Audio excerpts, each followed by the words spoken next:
In Kansas, the biggest race is the one for U.S. Senate. Yeah, it sure is. Republican Dr. Roger Marshall and Democrat Dr. Barbara Bollier are running to replace Pat Roberts, who retired after 40 years in Washington. That's right, Brett and Ellen. This year's election, not just about the White House. Republicans currently hold a 53-47 majority, and they're fighting to keep control of that with the U.S. Senate. Now, nearly twice as many Republican senators are up for re-election this year, and more than 1/3 of them now are in a rather competitive race. One of those being in Kansas, the Kansas race between Barbara Bollier and Roger Marshall. A lot of money spent in their final push here for this race. Last quarter, Dr. Marshall raised $2.7 million. Normally, that'd be a large amount, except for his opponent. Dr. Bollier raised more than 5 times that amount during that same time period. Her $13.5 million haul is the most a candidate has ever raised in the state of Kansas.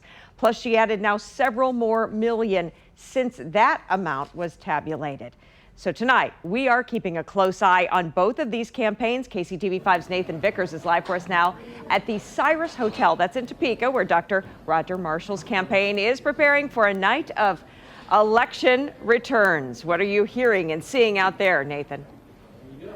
Yeah, I think there's a real sense of confidence here in the Marshall camp. I mean, they have a lot of party favors out. They have these little elephants at the tables right from the RNC convention in Charlotte a few months ago.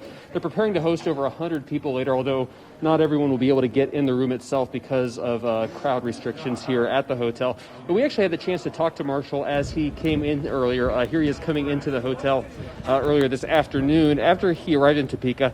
He said he actually spent the morning fishing with his kids at his home near Great Bend. He said he caught a few bluegill and crappie. But the big story of this race, as you were saying, Carolyn, is that there's been a lot of money raised. Marshall's campaign gathered around $3 million in the third quarter of 2020.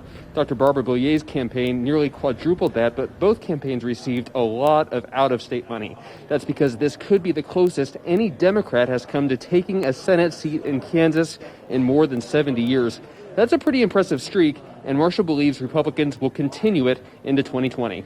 The Senate is the backstop, whether it's confirming Supreme Court justices or trade agreements. I'm expecting the Republicans to hold the majority in the Senate, but that's now up to the people of Kansas, the people of this nation, to decide. We are also following Barbara Bollier's campaign. Amy Anderson is over in Overland Park with that watch party over there. Amy, how are things looking over there in the Bollier camp?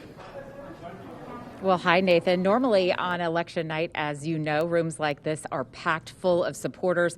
That is not the case tonight. That is because Barbara Bollier is a physician and she is following CDC guidelines tonight. And that means only Bollier and her husband will be here, along with her staff and members of the media. That's really going to be it. You can take a look around and see we are spaced apart from other members of the media. We are up on risers. Masks are mandatory.